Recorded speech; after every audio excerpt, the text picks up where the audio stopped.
ভিক্ষাতেও এ কেমন প্রতারণা। Shirt pant পরে একদম ফিটফাট ভাব, কিন্তু হাঁটছেন কোমর বাঁকিয়ে লাঠিতে ভর দিয়ে।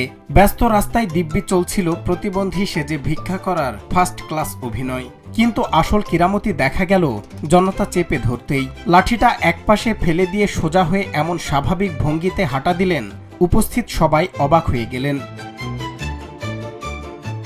মানুষের মনের সরলতা আর মায়া দয়াকে কাজে লাগিয়ে কিভাবে ঠান্ডা মাথায় বোকা বানানো যায়, এ যেন তারই এক নমুনা।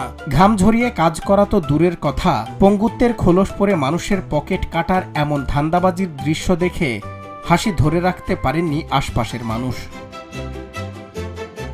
নাটকীয় এই ঘটনাটি ঘটেছে ভারতের বেঙ্গালুরুর আর নগর এলাকায়। বেশ কিছুদিন ধরেই এই তরুণ পরিচ্ছন্ন সাদা শার্ট পরে লাঠিতে ভর দিয়ে পঙ্গু সেজে লোকজনের কাছ থেকে টাকা নিচ্ছিলেন। কিন্তু এক পর্যায়ে সন্দেহ হলে স্থানীয়রা দল বেঁধে চেপে ধরতেই আর এক তরুণ লাঠি দিয়ে তেড়ে আসতেই ব্যাস, ম্যাজিকের মতো গায়েব সব শারীরিক সমস্যা। মুহূর্তের মধ্যে লাঠি ফেলে সোজা হয়ে স্বাভাবিকভাবে হাঁটা শুরু করেন তিনি।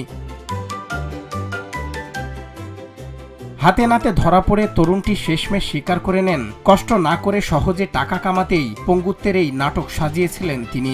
অলৌকিক উপায়ে সোজা হয়ে হাঁটার এই ভিডিওটি কর্নাট কোপোর্ট এফ নামের এক এক্স অ্যাকাউন্ট থেকে ছাড়া মাত্রই সোশ্যাল মিডিয়ায় ছড়িয়ে পড়ে। নেটিজেনরা মন্তব্য করছেন, এমন ধান্দাবাজদের কারণেই সত্যিকারের অসহায় মানুষরাও এখন সাহায্যের বদলে সন্দেহের মুখে পড়ছেন।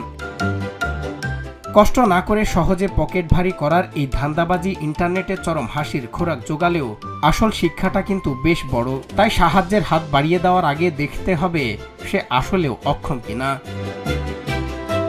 সজল বিশ্বাস, নিউজ ডেস্ক, বাংলা টিভি।